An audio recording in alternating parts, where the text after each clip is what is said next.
ഗോകുൽനാഥും ഗോപാൽ ഷീല സനലും കൂടി ചേരുന്നുണ്ട്. ഗോപാൽ, പല സ്ഥലങ്ങളുണ്ട്. ഈ ഇത്രയും വരുന്ന ആളുകൾക്ക് ഇതെല്ലാം മനോഹരമായി തന്നെ വീക്ഷിക്കാൻ കഴിയണം. പബ്ലിക് ലൈബ്രറി, അതുപോലെ മ്യൂസിയം ഗേറ്റ്, യൂണിവേഴ്സിറ്റി കോളേജ്, ഈ സ്ഥലങ്ങളിലെല്ലാമുള്ള പവലിയനുകളിൽ നിന്ന് ആളുകൾക്ക് കൃത്യമായി തന്നെ കാണാമല്ലോ അല്ലേ? VIP ഏരിയ ഏതാണ്? സാധാരണക്കാർക്ക് ഇത് വീക്ഷിക്കാൻ പറ്റുന്ന ഇടങ്ങളൊക്കെ എങ്ങനെയാണ്? ഗതാഗത നിയന്ത്രണം എങ്ങനെയാണ്?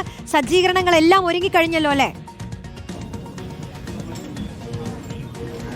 തിരുവനന്തപുരം എല്ലാ തരത്തിലും ഓണം ഘോഷയാത്ര അല്ലെങ്കിൽ ഓണാഘോഷത്തിന്റെ സമാപനത്തിന് വേണ്ടി തയ്യാറെടുത്തിരിക്കുകയാണ്. ഇപ്പോൾ ഗോകുൽ കൂടിയുണ്ട് നമ്മോടൊപ്പം. ഞങ്ങൾ നിൽക്കുന്നത് ഇപ്പോൾ കവടിയാർ മേഖലയിലാണ്. കവടിയാർ മേഖലയിൽ ഇതിന്റെ ഏറ്റവും പ്രധാനപ്പെട്ട ഒരുക്കങ്ങൾ നടക്കുന്ന, ഏറ്റവും പ്രധാനപ്പെട്ട തയ്യാറെടുപ്പുകൾ നടക്കുന്ന മേഖലയിലാണ്. എനിക്ക് ചുറ്റും 4 ചുറ്റിനും ഇവിടെ കലാരൂപങ്ങൾ ഒരുങ്ങിക്കൊണ്ടിരിക്കുകയാണ്. സൈക്കിൾ യജ്ഞത്തിന്റെ സൈക്കിളുകളാണ് ഈ ഇറക്കുന്നത്. അതിനോടൊപ്പം തന്നെ ഇവിടെ കുട്ടൂസനുണ്ട്, ഡാഗിരിയുണ്ട്, കുട്ടൂസന്റെ തോളത്തിൽ ലുട്ടാപ്പിയുണ്ട്. നമുക്കിപ്പോൾ ഗോകുലിന്റെ എത്രാമത്തെ ഓണാഘോഷമാണിത്? എനിക്ക് തോന്നുന്നു എൻ്റെ ഒരു 6ാമത്തെ ഓണാഘോഷമാണ് ഇവിടെ തിരുവനന്തപുരത്ത് നടക്കുന്നത്. പക്ഷേ ഈ സമാപന ഘോഷയാത്രകൾ എല്ലാ കാലത്തും വളരെ വ്യത്യസ്തമാണ്. കാരണം അതിൽ ഈ പ്ലോട്ടുകളുടെ വൈവിധ്യം, അതുപോലെ തന്നെ ജനസഞ്ചയം, ഇതൊക്കെയാണ് എല്ലാ കാലത്തും വ്യത്യസ്തമായി നിൽക്കുന്നത്. അപ്പോൾ ഒരു പക്ഷിരാജൻ കൂടെ ചേരുന്നുണ്ട്. എവിടുന്നാ പക്ഷിരാജൻ? നെന്മാറ, പാലക്കാട് നെന്മാറ. പാലക്കാട് നെന്മാറയിൽ നിന്ന് ഇവിടെ വരെ പരിപാടിക്ക് വന്നതാണല്ലേ? അതെ. സർക്കാർ പരിപാടി ആയതുകൊണ്ട് വന്നതാണോ അതോ? തീർച്ചയായിട്ടും. മുൻ വർഷങ്ങൾ വന്നിട്ടുണ്ടോ? ഇല്ല, ആദ്യമായിട്ട് വരുന്നു. ആദ്യമായിട്ട് ഇവിടെ വന്നിട്ട് എന്താ തോന്നിയേ? ഇത് പരുന്താട്ടം. വേറെ കൂടെ ആളുണ്ട്. പരിപാടി ഞങ്ങൾ എല്ലാരും കൂടി ഒരുമിച്ച് എത്ര പേര് വന്നിട്ടുണ്ട്? ഞങ്ങൾ 5 പേര് വന്നിട്ടുണ്ട്.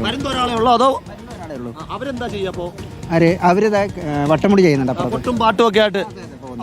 നമുക്ക് അതിനോടൊപ്പം തന്നെ ഇവിടെ ഒരു ബാൻഡ് സംഘമുണ്ട്. ചേട്ടാ, ഒരു വിരോധമില്ല, നമുക്കൊരു ചെറിയൊരു സാധനം വായിക്കാൻ സമയമുണ്ടോ? ഓക്കെ, കുഴപ്പമില്ല. അപ്പോൾ അവർ തയ്യാറെടുത്തുകൊണ്ടിരിക്കുന്നേ ഉള്ളൂ എന്നാണ് പറയുന്നത്. അതിനോടൊപ്പം തന്നെ ഇവിടെ വക്കീൽ വേഷം. എന്താ സംഭവം? എന്താ തയ്യാറെടുക്കുക, റെഡിയാവാണ്? എന്തോ സംഭവം? എന്താ നമ്മൾ ഇതുകൊണ്ട്, ഈ ഇവന്റ് കൊണ്ട് എന്താ ഉദ്ദേശിക്കുന്നത്?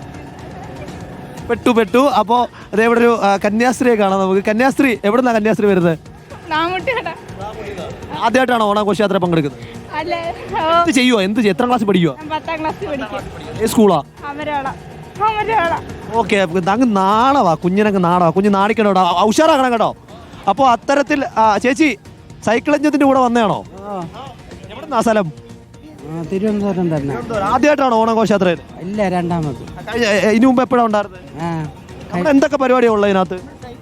ഡാൻസും നമ്മുടെ സൈക്കിൾ അഭ്യാസങ്ങളൊക്കെ എല്ലാം കാണിക്കും. ഇപ്പൊ ഈ സൈക്കിൾ യജ്ഞം അങ്ങ് അധികം ഒന്നും കാണാറൊന്നുമില്ല.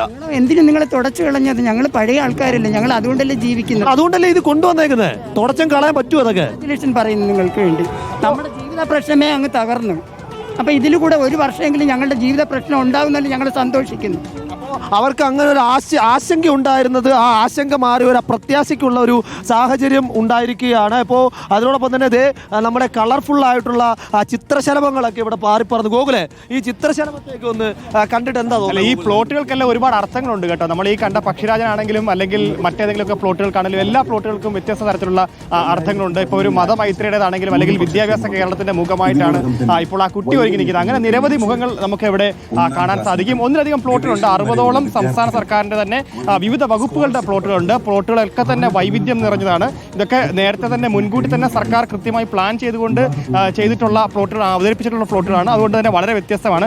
എന്തായാലും ഇവിടെ കഥകളി കോലങ്ങളും അങ്ങനെ ഒരുപാട് കാര്യങ്ങളുണ്ട് എന്നുള്ളതാണ്. എവിടുന്നാ വരുന്നേ?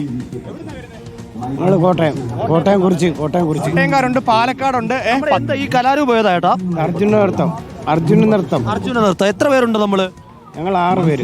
ആദ്യമായിട്ടാണോ വരുന്നത്? അതെ. അല്ലല്ല, ഞങ്ങൾ ഇതിനു മുമ്പും ഒരുപാട്